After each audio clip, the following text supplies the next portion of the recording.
Assalamualaikum warahmatullahi wabarakatuh, and hi to all, especially to our lecturer Dr. Ahmad Shah and my beloved friend. So, my name is NURUL binti RASADI. Me and my group are from group 3 and will be presenting about the realism theory. So, without further ado, let's get started to our presentation. Hai, Assalamualaikum warahmatullahi wabarakatuh. I'm Alina binti Ali. Will be present about the introduction of the realism theory. Realism theory in international relations becomes the dominant school of thought, and it continues to have relevance in current international politics. It is the exercise of a power by state toward each other and not by power politics or real politics. State desire to focus strictly on their own power. The desire for each state in any international system is to become the most powerful state in the system. It also can be called as the hegemony.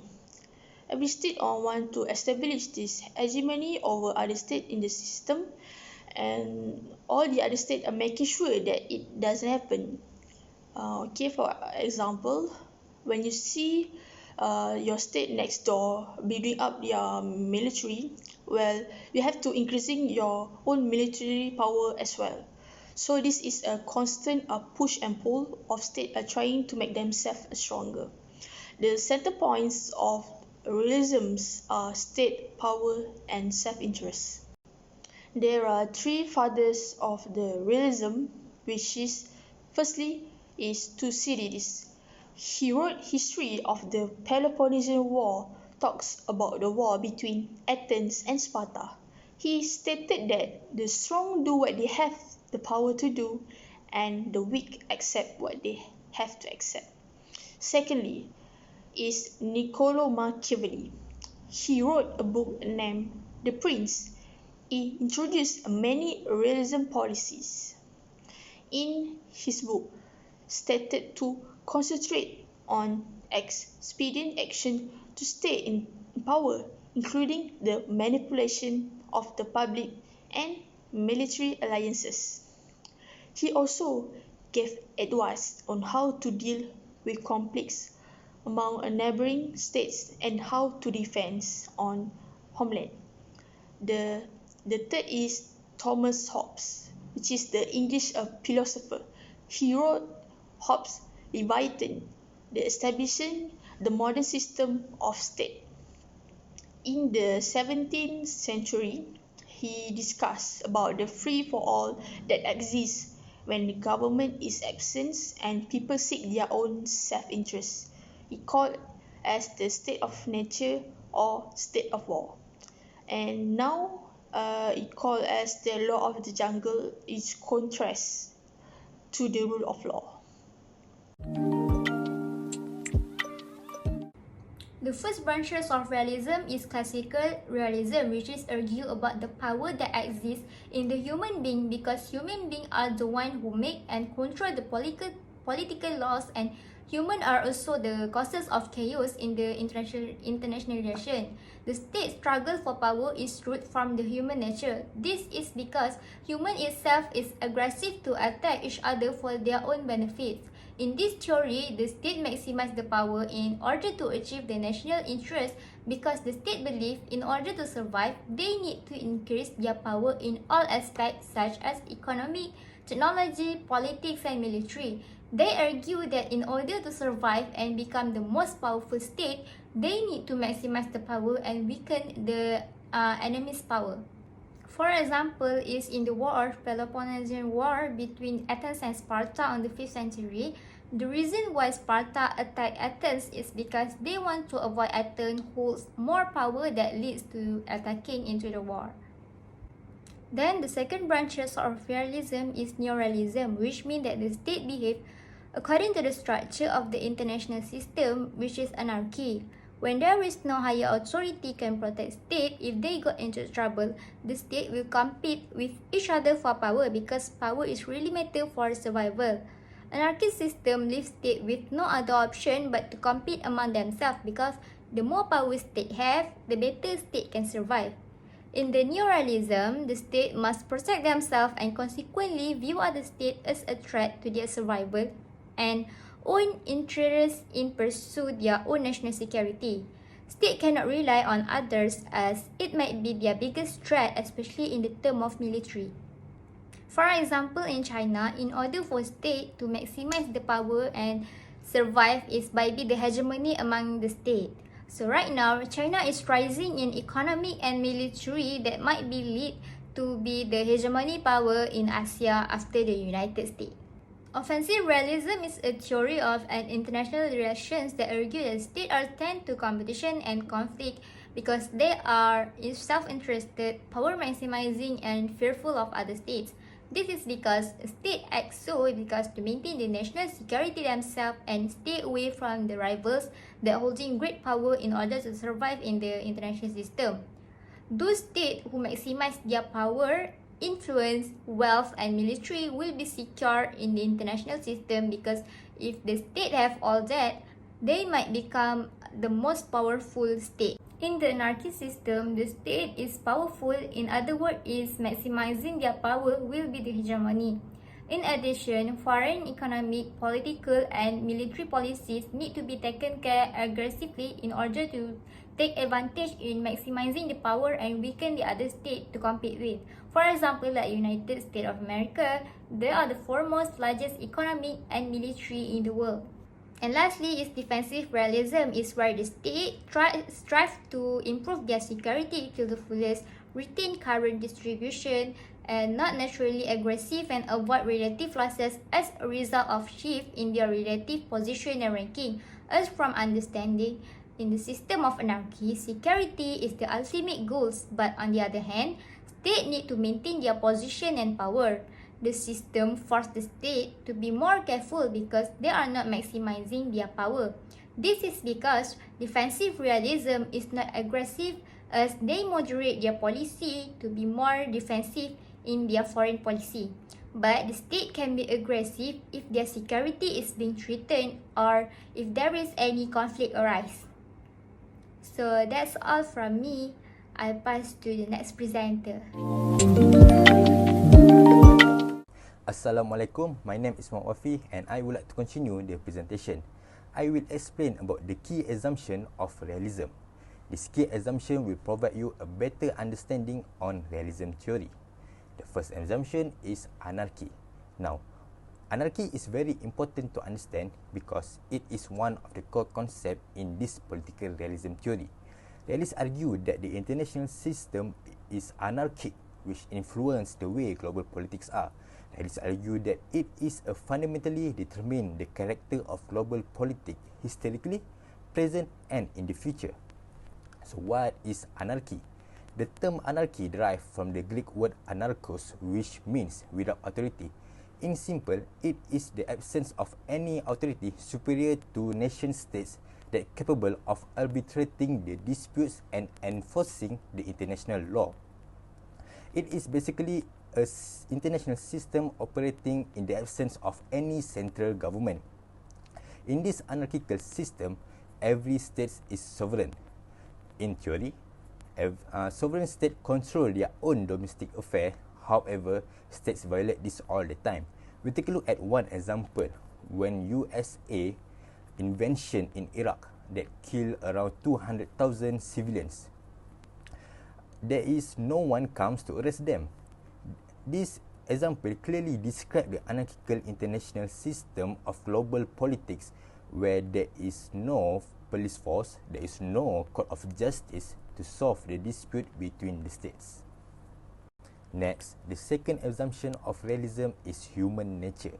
Realists believe that the concept of human nature explains on why political actors act in certain ways. Realists make an argument that human in nature has a desire and greediness of power in order to dominate others. Thomas Hobbes, in his book Leviathan, described his point of view on human nature as naturally vainglorious and so seek to dominate others and demand their respect. He writes, if two individuals want something but they cannot both enjoy it, they will compete for it and inevitably become enemies. In their effort to obtain the desired object, each person will try to destroy and subdue one another. This reflects in the action of states and political leaders that declare war on each other, fight for territories and raw material, and try to gain more power in order to fulfill their national interests. The balance of power is considered as one of the core principles of international relations. Even though the theory doesn't have one exact meaning, it is best understood as referring to a state of international order where power is balanced in such a way that nations avoid aggression out of fear of forceful retaliation. As known, balance of power is a central concept in neo-realist theory. The balance of power has been a central concept in the theory and practice of international relations for the past 500 years. It has also played a key role in some of the most important attempts to develop a theory of international politics in the contemporary study of international relations. Another basis for the realist theory is the idea of a balance of power and the anarchic nature of the global system, as there is no effective global government and the world system is anomic, which is without rules. This ties in well with the idea of global relations being one of self-help and each state striving to promote its own interests at the expense of others. In short, realists sees the global system as one of self-help. The idea of the balance of power is put in place to explain the situation where the states will ally themselves to prevent the hegemony of one state over all others. Balance of power, theory, and policy of international relations that asserts that the most effective check on the power of a state is the power of the other states. The debate between rationalists and reflectivists has emerged as a central axis of contention in international relations theory.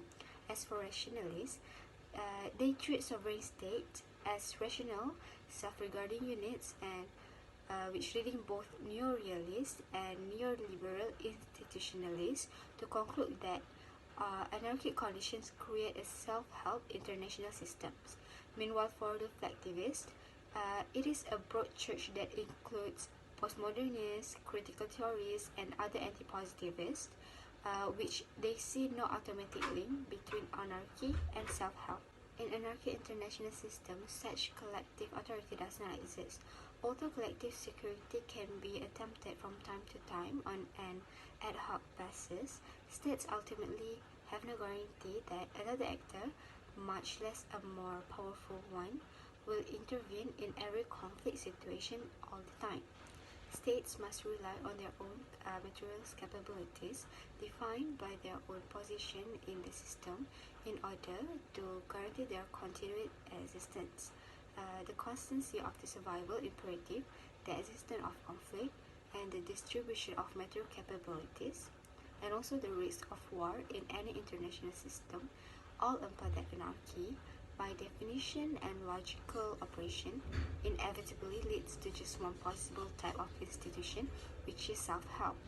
Anarchy is not what states makes of it. It is states are what anarchy makes them. Hence, the logic of self-help in an anarchic international systems is firmly rooted in the identity of the fundamental unit making up that system, which is the anarchical state. Assalamualaikum warahmatullahi wabarakatuh. My name is Ahmad SHAMSULFAIZ bin HISHAM. The first criticism of realism theory is the state is an important actor, so the involvement of other actors is not necessary, such as NGOs. In this situation, any decision made by the country will be considered as right decision, whereby any country's perspective or opinions are not acceptable. Thus, the country that exercising this theory will not change their decision even if they have to involve violence in the decision making. In this context of realism theory, any bodies such as NGOs are not allowed to give their comments or opinions towards the country's decision. It clearly shows that how strong the country in practicing realism theory in order to secure their country from bad influence. The second criticism of realism theory is implementation of self-help. As we know, relations between other states are very important in the aspects of welfare, security, justice, and many more. However, some states which implemented anarchy system and they do not rely on other states to help them in the aspects mentioned just now, like welfare, security and justice. Moreover, self-help in this context means that the states only stand on its own without having any relations with other states to secure their states. They believe that having relations with other states will not bring any benefit. Instead, it will give a negative impact towards the states, such as taking over the states. Assalamualaikum warahmatullahi wabarakatuh. My name is NATASHA binti Mohamed Amin. I will continue to explain about the criticism of realism theory, the implementation of anarchy in the system of government. Basically, realism is the one of the oldest theories in the international relation and international political economy, and is an idea on a shared belief about their attitude or the way they interact towards one another. Among the idea of realist people for anarchy, the realists believe that there is no such centralized globally authority that can limit the sovereign state power and determine the action. Thus, the international politics is a battle of power, and the realists believe that no other state can be trusted to guarantee the survival of the state, and self-help is the only way to protect their own state. As the realist does not believe in the system of trusted other government and they implement the system of anarchy, realists likely to do anything that can give benefit to their people and state. For example, politician war that always happen between Spartan and Athens, they always go to the direct war because they pursue their own national interest. Basically, in this case, Sparta is the one who always win the war because Sparta is the oligarchy system of government, which is military government. Back in 1800s, there have no centralized globally authority like United Nations that can control the action of every state. Because of that, every sovereign state pursue their national interests by going to war, and usually powerful state always win the war. Next, the criticism of realism theory is disrespect for another country's humanity and safety. A state that believes in realism theory, they're likely to use power to pursue their national interests. So they go to war and causes a disrespect for another country's humanity and safety. Usually, states that involved in any direct war, they face adverse impact in terms of mental, physical health, economy, access to food, and many more. For the conclusion is the theory of realism claims to explain the reality of the international relation. It emphasizes the political constraint imposed by humanity's egoistic nature and the absence of a central authority above the state. It can be concluded that the main key areas of realism are power and the capabilities of the state, national interest seeking security for survival in international anarchy, and state is the unitary actor in the international politics.